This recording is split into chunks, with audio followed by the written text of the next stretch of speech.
என் மூச்சவ பேச்சவ பேசலும் அழகு எனக்குள்ள கலக்கிற ஆக்சிஜன் அளவு யாரோ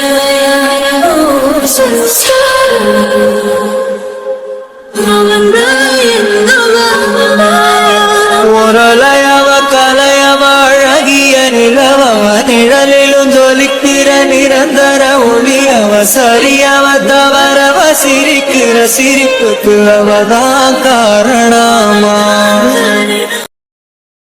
என்னப்பா அத்தையால நகர முடியாதுல்ல, அதனாலதான்.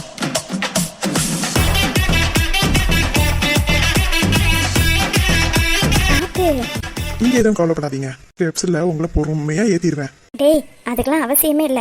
ஏமா மேல தானே ஒரு ரூம் ஃப்ரீயா இருந்தது? இல்லடா, இன்னையில இருந்து போனா ஏறவும்லே தங்கிக்கிட்டான். பாடுறா, பாவம் அவங்களால ஏறவும் முடியாது இறங்கவும் முடியாது, எதுக்கு சிரமம்? லக்ஷ்மி, நீங்க உங்க பையன்கிட்ட சொல்லி என்னை இறக்கி விட சொல்லுங்களேன். அதெல்லாம் முடியாது. டேய் நீ அவங்கள என் ரூம்ல போய் உட்கார வச்சுட்டு வா. உத்தரவு மகாராணி. நல்ல பிள்ளைங்க இல்லைங்க? ஆமா லட்சுமி. அத்தை, என்னம்மா? ஒன்றும் இல்லை, நிஜமாவே ஒரு 8 மாசத்துக்கு அம்மா இங்கே இருந்துக்கட்டுமா? தாராளமாக இருந்துக்கட்டும், இதில் உனக்கு என்ன சந்தேகம்? இல்லத்த, நீங்கள் இங்கே பாருமா, இதுக்கு முன்னாடி நான் போனாவை தப்பாக தான் நினச்சேன். இப்போ அவள் என்னோட ஃப்ரெண்டு. காலேஜ் படிக்கும்போது நானும் போனாவும் ரொம்ப க்ளோஸ் தெரியுமா? ஏதோ நடுப்புற கொஞ்சம் மனஸ்தாபம், இப்போதான் எல்லாம் தீர்ந்துருச்சுல்ல. நீ எதுக்காகவும் கவலைப்படாத. உங்கள் அம்மாவை எழுந்து நடக்க வைக்கிறது என் பொறுப்பு. ரொம்ப தேங்க்ஸ் அத்தை. இதுக்கு எனக்கு தேங்க்ஸ் சொல்கிற? இல்லை இங்க சும்மா, ஓ நான் சும்மா ஃபார்மாலிட்டிக்கு தான் சொல்றேன்னு நினைச்சியா? ஆமா, இங்க பாருமா, நான் சொல்றேன். இவா பாசத்துக்காக உயிரே கொடுப்பா. புரிஞ்சுதா? ரொம்ப தேங்க்ஸ் அத்தை. பரவாயில்லம்மா, இருக்கட்டும். ஓ மேல போய் ரெஸ்ட் எடு. சரிங்க அத்தை, நான் உங்க அம்மாவை பாத்துக்கிறேன். சரிங்க அத்தை. அத்தை கரெக்டா உங்களை வந்து சேர்த்துட்டேனா? ஆமா மாப்பிள்ள.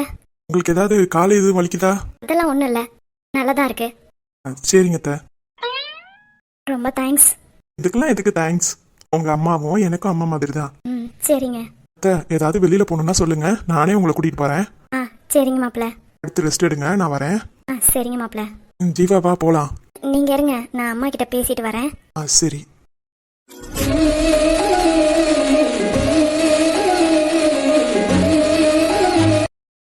ஆமா, சொல்லுமா. ரொம்ப சந்தோஷமா இருக்குமா? எனக்கும் தாண்டி. கீழே விழுந்தது கூட நல்லதுக்கு தான். ஏமா அப்படி சொல்ற? இல்ல என்னை இந்த அளவுக்கு பாத்துப்பாங்கன்னு எனக்கு தெரியாதுல்ல. இவரை விடுமா. அத்தைய பாத்தியா? பார்த்தேன்டி. உனக்கு ஒண்ணுன்னா அவங்க ரொம்ப மனசு உடஞ்சு போயிடுறாங்க. ஆமாடி, நாங்க காலேஜ் படிக்கும்போது அவ என் மேல அவ்வளோ பாசமா இருப்பா. இந்த பாசம் திரும்பி வந்துருச்சு. எனக்கு ரொம்ப சந்தோஷமா இருக்கு. உனக்கு ஒன்று தெரியுமாமா? என்னடி? அத்தை இந்த ரூமை யாருக்கும் கொடுக்க மாட்டாங்க. நாங்களே வந்து இந்த ரூம்ல தங்குறோம்னு சொல்லும் போதெல்லாம் இல்ல இது ரொம்ப ராசியான ரூமு, நானும் அப்பாவும் மட்டும்தான் இங்க இருப்போம் அப்படின்னு சொல்லிட்டாங்க அவர்கிட்ட. இப்போ உனக்காக கொடுத்துருக்காங்கன்னா அப்படின்னா நீ எந்த இடத்துல அவங்க மனசுல இருந்திருக்க? ஆமாண்டி. சரிம்மா, காலை பார்த்துக்கோ. ஏதாவது வலி இருந்துச்சுன்னா சொல்லு. உன் ஃபோனு அவர் தான் வச்சிருந்தாரு, நான் கேட்டு வாங்கி கொடுத்துட்டு போறேன். எதனால கால் பண்ண? சரிம்மா. அப்புறம் காலையில சாப்பாட்டுக்கு இடியாப்பமும் ஆட்டுக்கால் சூப்போ ஏதோ கால் சூப்போ என்னமோ வச்சிருக்காங்கன்னு நினைக்கிறேன். என்னன்னு தெரியல. சாப்பாடு சமைச்சிட்டாங்கன்னா கொண்டு வந்து உனக்கு தரேன். இன்னும் அவசரம் இல்லை, இப்போ எனக்கு பசிக்கல. சரிம்மா, எதனாலும் ஃபோன் பண்ணு, இல்லைனா அத்தை வந்து உன்னை பார்த்துக்கிட்டே தான் இருப்பாங்க. சரிம்மா. சரிம்மா, அப்போ நான் வரேன். சரிம்மா. இத்தனை வருஷம் என்னை ஒதுக்கி வச்சிருந்தேன், ஆனால் இப்போ அத்தனை வருஷம் ஒதுக்கி வச்சதுக்கு மொத்தமாக என்கிட்ட பாசத்தை இறக்கிட்டேன். ரொம்ப சந்தோஷமா இருக்கு லட்சுமி. இப்போ கூட எனக்கு இது வலி சுகமாக தான் இருக்கு.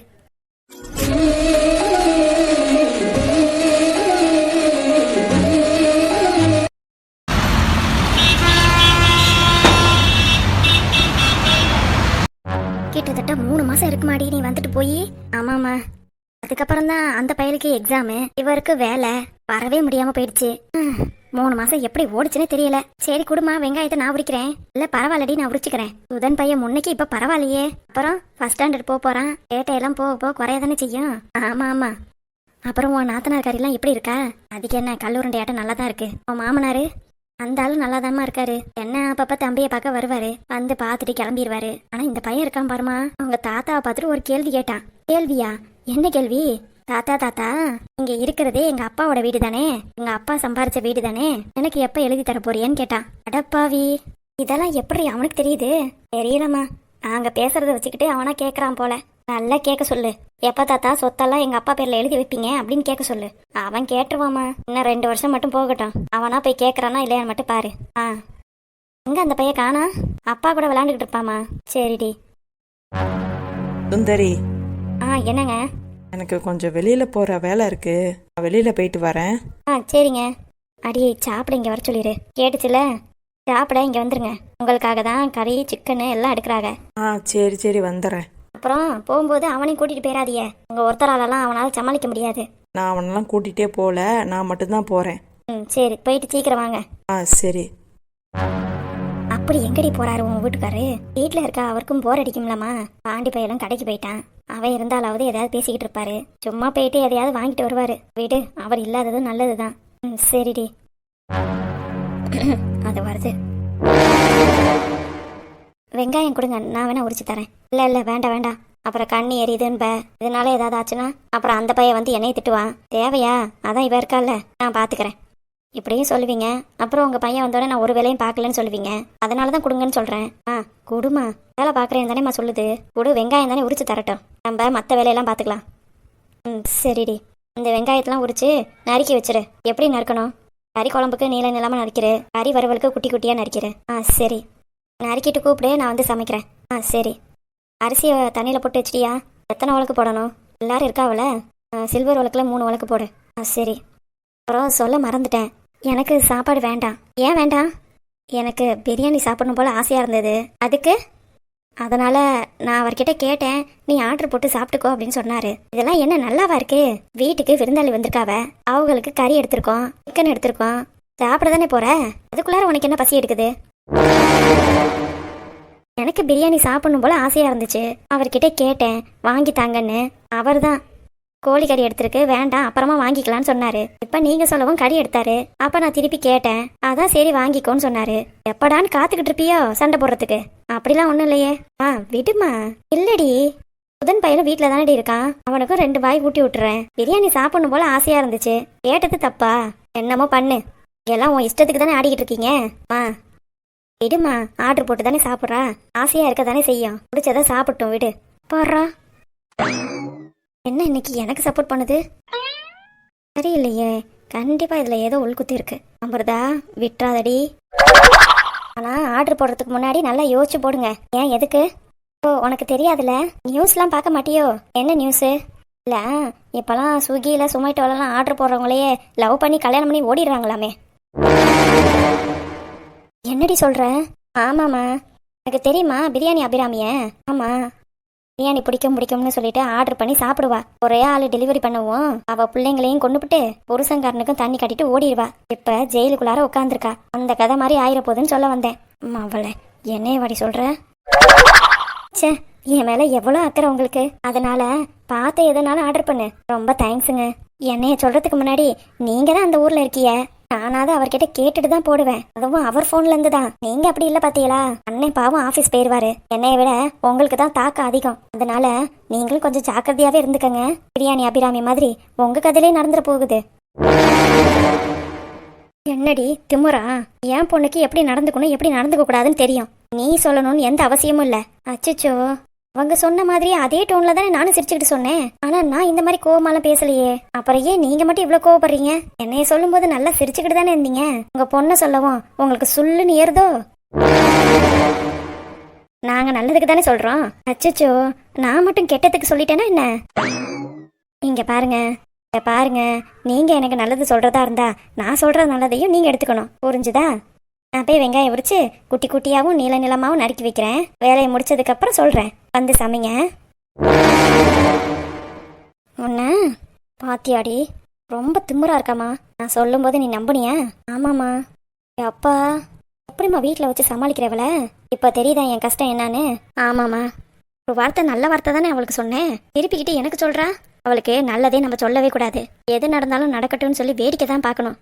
ஆமாம்மா, பயங்கரமான ஆளா இருக்காமா. கல்யாணம் ஆன புதுசுலனா எவ்வளவு பொட்டி பாம்பா அடங்கியிருப்பா. வாய்க்கொழுப்பு அவளுக்கு ஜாஸ்தி ஆயிடுச்சுமா. எல்லாம் அந்த வயிற்றுக்குள்ளார வளருதுல அந்த பிள்ளையாலதான். ஆனா இவளுக்கு இவ்வளோ திமுறை ஆகாதுமா. என்ன பண்றது? என்னைக்காவது ஒரு நாள் கடவுளை அடக்கி உட்கார வைப்பான்ல, அப்ப வச்சுக்கலாம், விடு.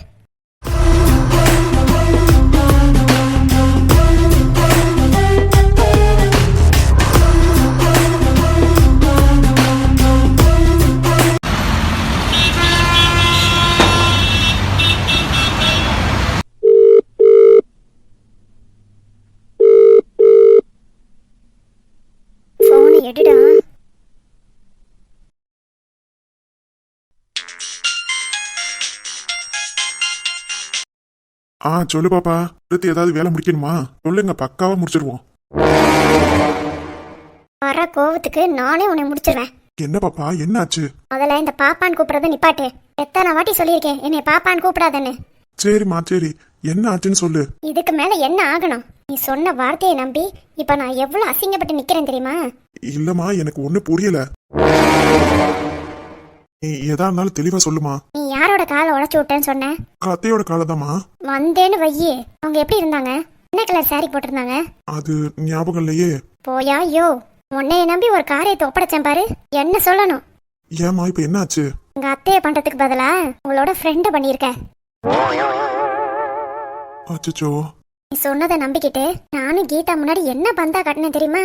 எல்லா அசிங்கமும் எனக்கு மட்டும்தான். பத்தாத குறைக்கு எங்க அப்பா கிட்ட வேற போய் சொன்னேன்.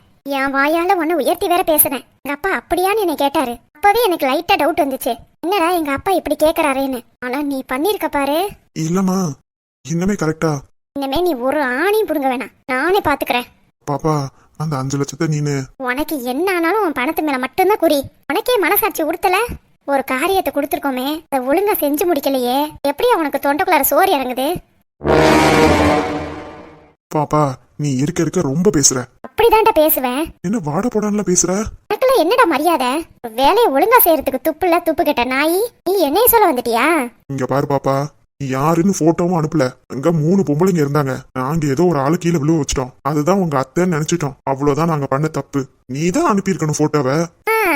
நல்லா இருக்கே கதை. கடைசி நேரத்துல என் மேல திருப்பி போடுற. இப்ப என்ன பண்ணணுங்கிற? ஓ, ரொம்ப திமுறாயிடுச்சோ? கொடுத்த காசு கேட்க மாட்டேன்றதுனால தானே? இப்ப என்ன பாப்பா, உனக்கு காசு தானே வேணும். காசு தர, நீ எடுத்துக்க. எனக்கு ஒன்னும் தேவையில்ல. பிச்சை போட்டதான் நினைச்சுக்கிறேன். ஆனா ஒண்ணுயா, இனிமேட்டு நான் ரவுடி எல்லாமே பண்ணுவேன், சம்பவம் பண்ணுவேன், செய்வேன்னு யாருகிட்டே போய் நிக்காத.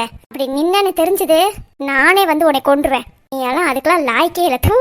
போன வை முதல்ல. என்ன தைரியம் இருந்தா என்னை இப்படி எல்லாம் பேசுவாவ. சரி, நானும் போனா போது சின்ன பிள்ளையாட்டம் அப்படின்னு சொல்லி விட்டா, சாரி துப்புறது என்ன, மரியாதை இல்லாம வாடா போடான்னு பேசுறது என்ன. நான் ஒரு காலத்துல எப்படி இருந்தவன் தெரியுமா?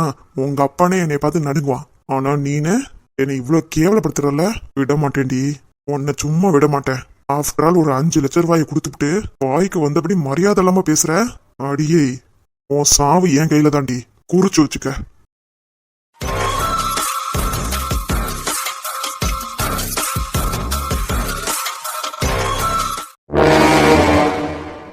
ஹாய் பூர்ணி. பேசாம போயிடு, நான் பயங்கர டென்ஷன்ல இருக்கேன். உன்னோட எல்லா டென்ஷனும் எனக்கு நல்லாவே தெரியும். முரளியும் கீதாவை பத்தி தானே? இல்ல இது வேற டென்ஷன். நான் எங்க அத்தை மேல அவ்வளவு கோவமா இருக்கேன். என்னைய வேணான்னு சொன்னது முரளியா இருந்தாலும் எங்க அத்தை தான் முழுக்க எல்லாத்துக்கும் காரணம். அவங்கள நான் சும்மாவே விடக்கூடாதுடா. அதான் எல்லா பிளானும் பண்ணி முடிச்சு சொதப்பல்ல முடிஞ்சதே. சே, உன்னையும் நம்பி நான் தான் காசை வேஸ்ட் பண்ணிட்டேன். இன்னமேட்டாவது எல்லா காலத்திலயும் நீயே இறங்கு. உங்க அத்தை என்ன பண்ணுமோ அதை நீயே பண்ணு. யாரு மேலேயும் நம்பிக்கை வச்சு பண்ணாத. அததாண்டா நானும் நினைக்கிறேன். கண்டிப்பா ஒரு நாள் எங்க அத்தைக்கு கால் உடையணும். அதை பார்த்து நான் ரசிக்கணும். இதுக்கு நீ கீதா கிட்ட மட்டும் நல்லவளா நடிச்சா பத்தாது. பின்ன வேற என்ன பண்ணணும்? நீ உங்க அத்தை கிட்டே நடிச்சு உங்க அத்தை வீட்டுக்குள்ளாரையும் நுழையணும். என்னடா சொல்ற? நான் சொல்றது நல்ல கவனமா கேளு. நீ என்ன பண்றேன்னு சூப்பர் பிளான்டா. நான் நல்லா தான் போடுறேன். ஆனா நீ தான் சரியா எக்ஸிக்யூட் பண்ணணும். சூப்பர் பிளான்டா. நான் நல்லா தான் போடுறேன். ஆனா நீ தான் சரியா எக்ஸிக்யூட் பண்ணணும்.